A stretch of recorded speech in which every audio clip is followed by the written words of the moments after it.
ای ماه خیر و مغفرت از خالق آمرزگار.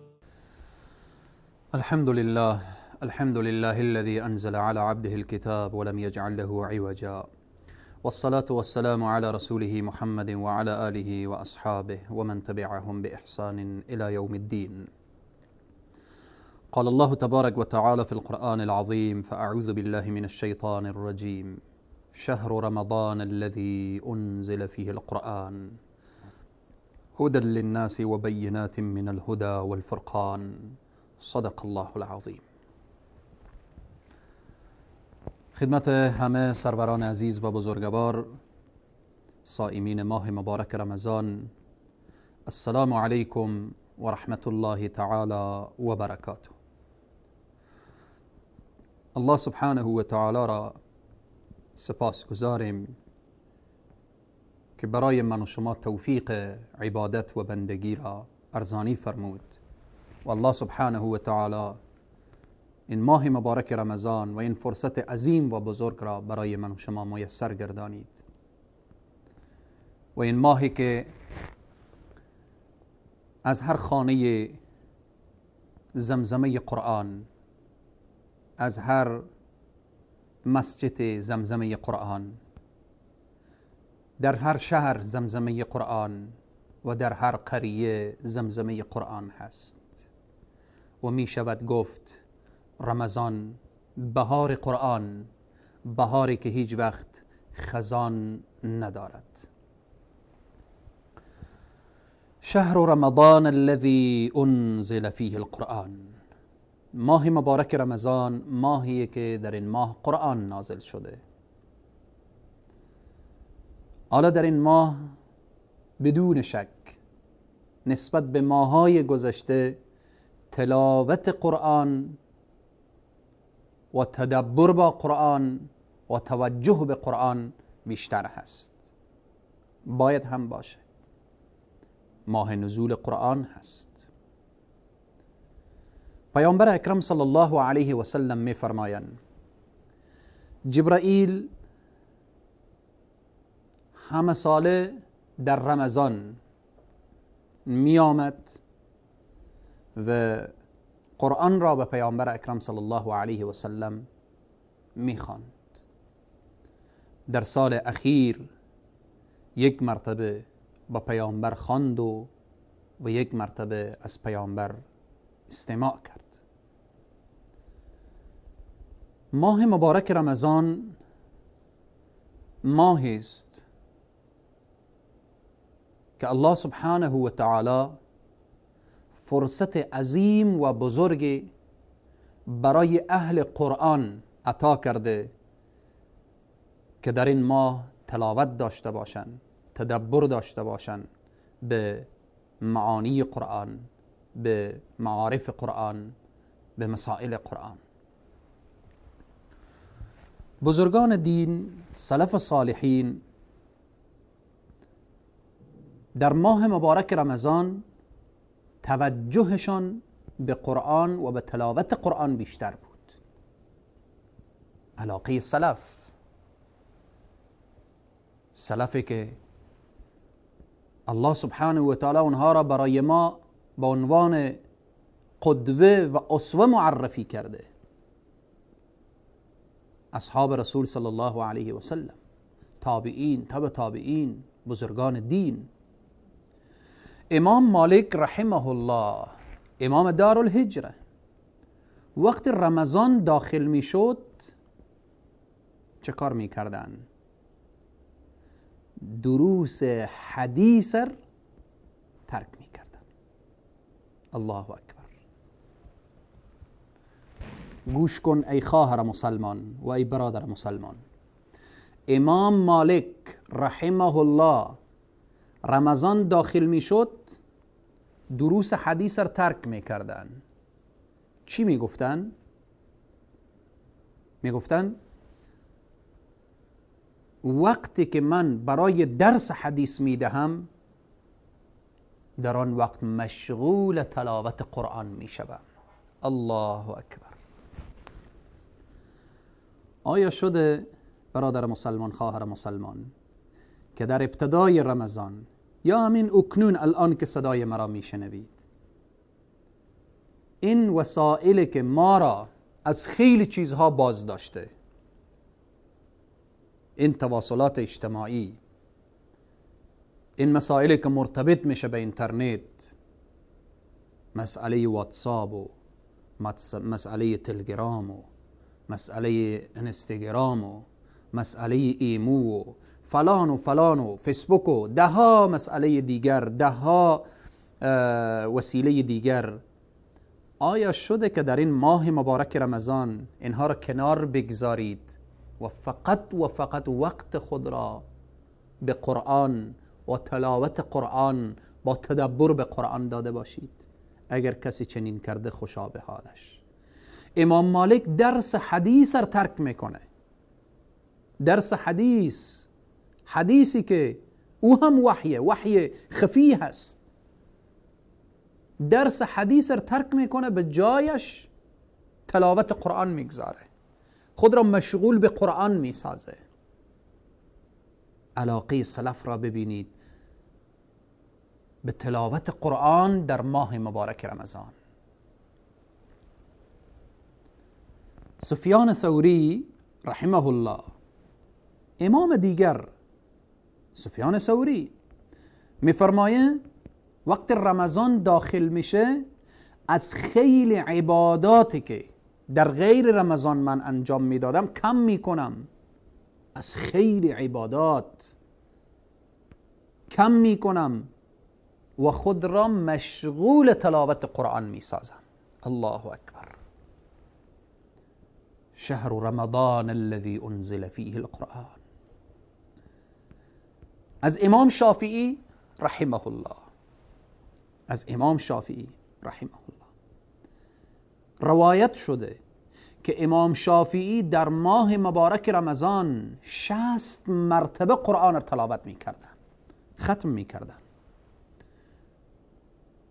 حالا لحظه فکر بکن که چقدر وقت به قرآن میدادن. آیا کسی 60 مرتبه قرآن را تلاوت بکنه وقت به خواب میمانه؟ وقت به حرف زدن حرفهای بیهوده میمانه؟ وقت با نشستها و جلسات لهو و لعب، نعوذ بالله که امروز خیلی از کسان جلسات عجیب و غریب دارن و وقت به یک آیه قرآن نمیدن. امام شافعی کل وقت خود را صرف قرآن و تلاوت قرآن میکرد در ماه مبارک رمضان. از امام ابو حنیفه رحمه الله نقل شده که حتی از امام شافعی هم این قول روایت شده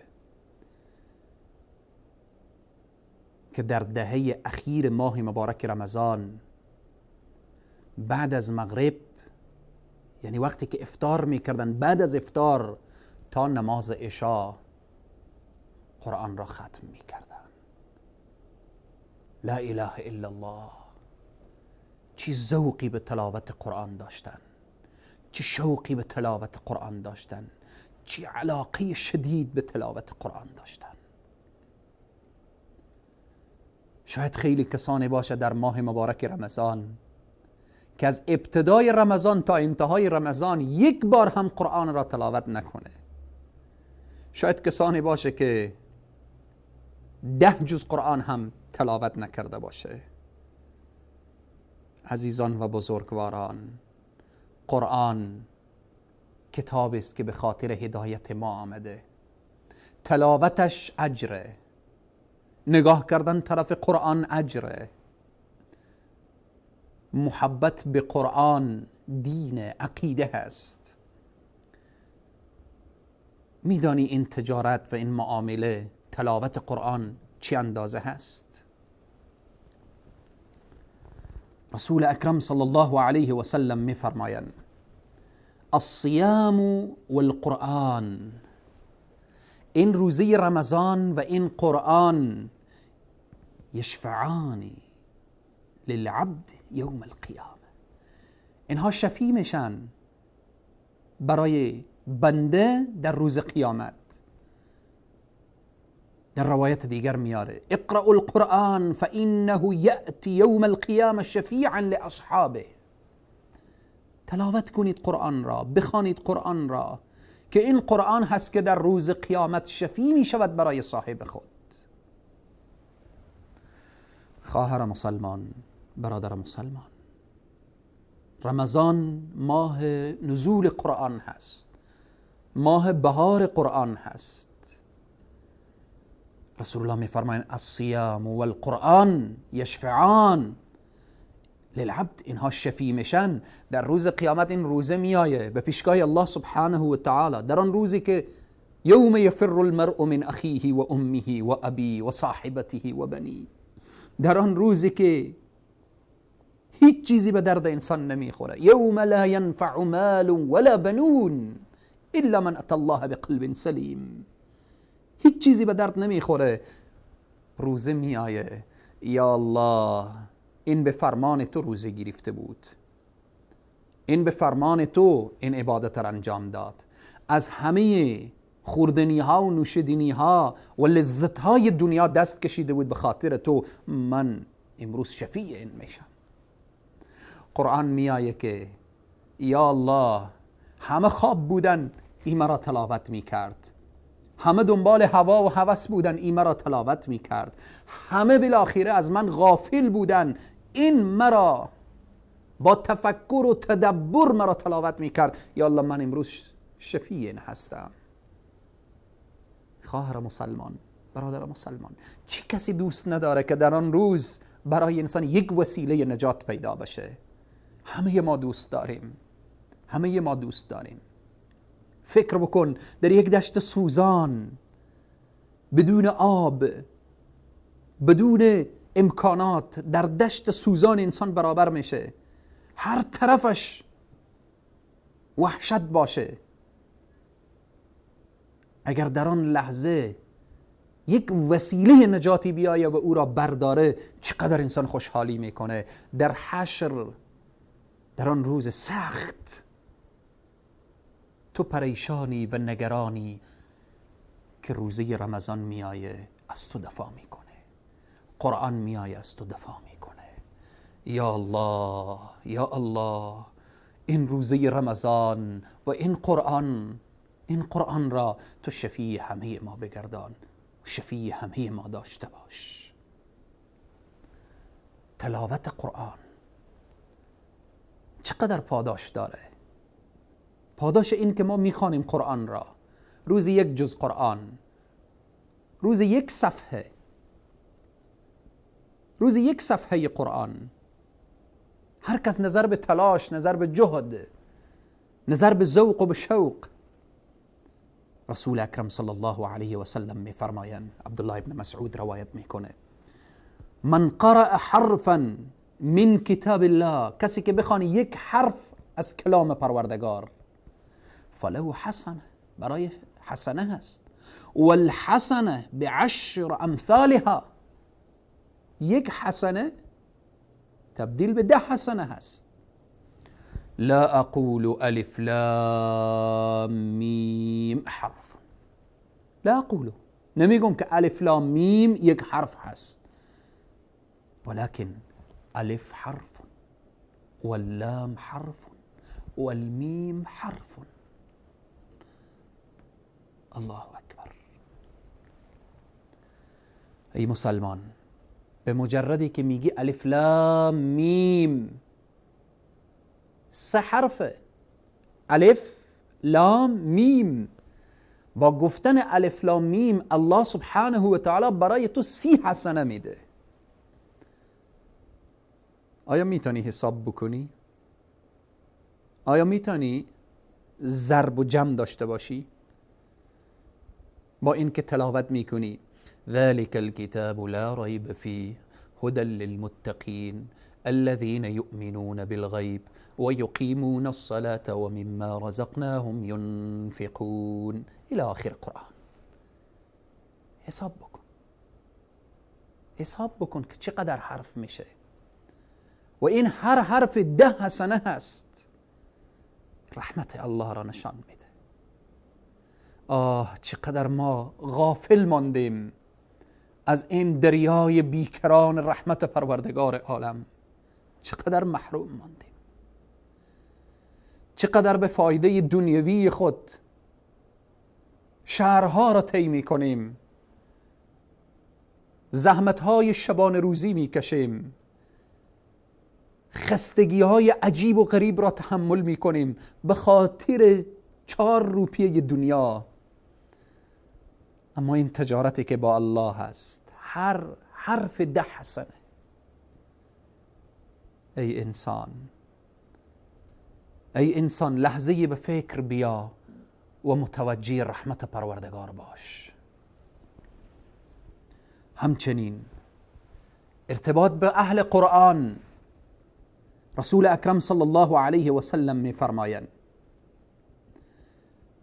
در روز قیامت گفته میشه یقال لصاحب القرآن، برای کسی که قرآن را تلاوت کرده در دنیا گفته میشه اقرأ ورقع، یا روایت دیگر آمده اقرأ وارتقی ورتل كما كنت ترتل في الدنيا فإن منزلك عند آخر آية تقرأها. الله اکبر. هر قدر که در دنیا قرآن خواندی، در آخرت برایت گفته میشه بخوان، در هر آیه مقام تو بلند میره، درجه تو بالا میره، درجات جنت. الله اکبر. اما کسانی که از این نعمت عظیم و بزرگ محرومن، قرآن نمیخوانند، وقت به قرآن نمیدهند، رسول اکرم صلی الله علیه و سلم میفرمایند ان الذي ليس في جوفه شيء من القرآن كالبيت الخرب. رسول اکرم صلی الله علیه و سلم میفرمایند همانا کسی که در دلش چیزی از قرآن نیست، از قرآن هیچ چیزی نمیدانه، قلبش مثل خانه ویران هست. فکری که در آن قرآن نبود فکر ویران هست، اندیشه‌ای که در آن قرآن نبود اندیشه فرسوده و ویران هست، زندگی که در آن قرآن نبود زندگی ویران و فرسوده هست. خواهر مسلمان و برادر مسلمان، رسول اکرم صلی الله علیه و سلم در حدیث دیگر می‌فرمایند ان الله يرفع بهذا الكتاب اقواما ويضع به آخرین ويضع به آخرین. چه بسا کسانی هستند که به وسیله قرآن سربلند میشوند. قرآن رو بخوان، با قرآن عمل کن، سربلند میشی. هر قدر با قرآن انس داشته باشی و معرفت داشته باشی مقام تو میره بالا، چون سر و کار تو با کتاب عظیم و بزرگ هست. هر کس با کسی هم نشین داشته باشه به اندازه همون مقام و ارزشش معلوم میشه. هم نشینی با قرآن تو را عزت میده. اما اگر از قرآن دور شدی، اگر قرآن را کنار گذاشتی، اگر در زندگی تو قرآن پیاده نبود، و یضع به آخرین، قرآن به زمین میزنه. اگر ابوبکر شد، او را قرآن ساخت، فوز و فلاح و رستگاری نصیبش شد. اگر ابو جهل به زمین خورد، چون پشت به قرآن کرد و متوجه قرآن نشد. پس بناهن برادران عزیز و گرامی، خواهران با عزت و با عفت و پاک دامن، صائمین ماه مبارک رمضان، متوجه باشید قرآن کلام پروردگار است. تا قیامت گر بگویم زین کلام، 100 قیامت بگذرد و ناتمام. نمیشه وصف قرآن را با این چند لحظه و با این برنامه موجز و خلاصه بیان کرد. کوشش نماییم هر کدام ما تا تقسیم اوقات درست داشته باشیم در این ماه مبارک رمضان. چی وقت تلاوت کنیم، چی وقت با قرآن تدبر و تفکر داشته باشیم، چی وقت ترجمه و تفسیر قرآن رو بخوانیم و چی وقت بعضی از سور قرآن رو حفظ کنیم، تقسیم اوقات بگذاریم. بعد از نماز صبح تلاوت، بعد از نماز ظهر تدبر، بعد از نماز عصر معنا و مفهوم قرآن را دانستن، وقت سحر حفظ قرآن، بعضی از سور قرآن. الله سبحانه و تعالی همه ما را عامل به قرآن و سنت رسول صلی الله علیه و سلم داشته باشه. الله بر ما توفیق بده که چنان خود را به قرآن آشنا بسازیم که این قرآن در حشر بیایه دست من و تو مسلمان بگیره. تا برنامه بعد همه شما عزیزان و بزرگواران را به خداوند کریم و رحیم می سپارم.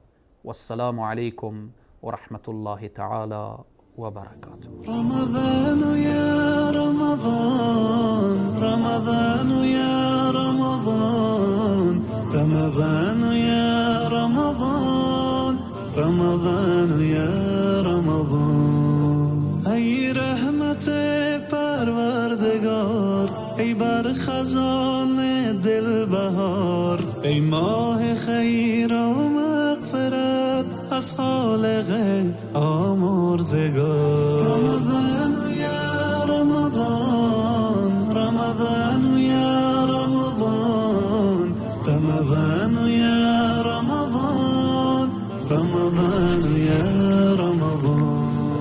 الله یا الله، الله یا الله، الله یا الله، الله یا الله.